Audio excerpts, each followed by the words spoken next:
All right, let's get right into it. We're breaking down the fast-moving conflict between the US and Iran. It's day 15, March 14th, 2026, and things have just taken a really dramatic and frankly very dangerous turn. For the last 2 weeks, we've seen this back and forth of strikes and counterstrikes. But in the last 24 hours, one single event has completely changed the game, raising the stakes for the entire world. So what happened?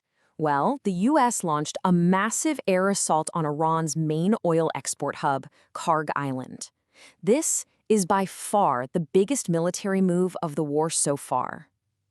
To really get why this is such a big deal, you have to understand this island is basically the economic heart of the Iranian regime. And let's be clear, this was no small raid. We're talking about a huge, concentrated attack that hit over 90 different targets. That includes things like missile sites, naval facilities, basically a clear attempt to cripple Iran's ability to project any power from that island. Okay, but here's where the strategy gets really interesting. They hit everything around the oil terminals, but left the terminals themselves untouched. By doing that, the US just showed the world that it could turn off Iran's economy like a light switch, but it chose not to. This wasn't just an attack. It was a very loud, very clear warning. And this quote from the president's announcement leaves absolutely no room for doubt. The threat is out in the open. The attack on the island is directly linked to the freedom of the Strait of Hormuz, that tiny waterway where nearly a third of the world's seaborne oil passes through. The message couldn't be simpler.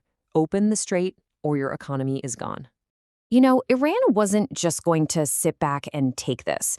Their response didn't take long at all. It was fast, it was widespread, and it was designed to send a message right back. We will not be intimidated, and we can fight you across this entire region. And you can just see how fast they hit back. First, a huge barrage of missiles and drones aimed at Israel. Then, they activated their proxy forces, these are allied local militias, to attack the U.S. Embassy in Baghdad. Almost at the same time, Hezbollah opened up a whole new front from Lebanon. And finally, in a direct answer to the U.S. threat, Iran started a partial blockage of the Strait of Hormuz. This is the moment, right here, that this became a full-blown, multi-front regional war. And of course, something like this doesn't just stay in the region. The rest of the world is now feeling the impact, and we're seeing these immediate and pretty severe shockwaves ripple through the global economy. I mean, the numbers really say it all. The second Iran started messing with the strait, you saw instant panic in the energy markets. Just the threat of a supply disruption was enough to send the price of crude oil skyrocketing past $100 a barrel. And that's a price everyone, everywhere is going to feel at the gas pump. So the bottom line is, this isn't just about high oil prices anymore. We're now looking at this perfect storm of crises all at once.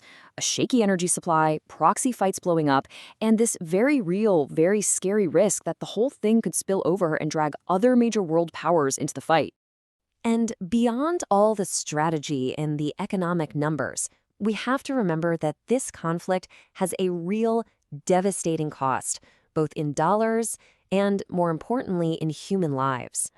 The financial drain is just staggering. Early estimates, and these are probably on the low side, put the cost at over $11 billion for just the first week of fighting. You can bet that number is a lot higher by now. And then, of course, there's the human toll. Getting solid numbers in the middle of a war is always tough, but the claims are just horrific. Iranian state media says thousands of civilians have died, and the U.S. has taken losses too, including the confirmed crash of a KC-135 refueling plane. So, here we are entering the third week, and you have to ask, where do things actually stand? Because what's becoming really clear is this huge gap between what officials are saying and what's actually happening on the ground. Just take a look at this. The official U.S. line is that over 90% of Iran's missile capability has been wiped out. But as we just saw, Iran is still able to launch these massive, coordinated attacks against targets like Israel. Those two realities just don't add up. So if Iran can still launch major attacks, what exactly is the U.S. strategy here? Officially, it's this term regime pressure. This isn't a plan for a quick victory. It's a long-term strategy of attrition, just slowly squeezing Tehran, hoping the government either changes its ways or collapses. It's a tough strategy, and historically, it's got a pretty mixed record, with no clear end in sight. And that, right there, leaves us with the biggest, most unsettling question of all. You have the US threatening to finish the job on Iran's economy, and you have Iran heading back on multiple fronts.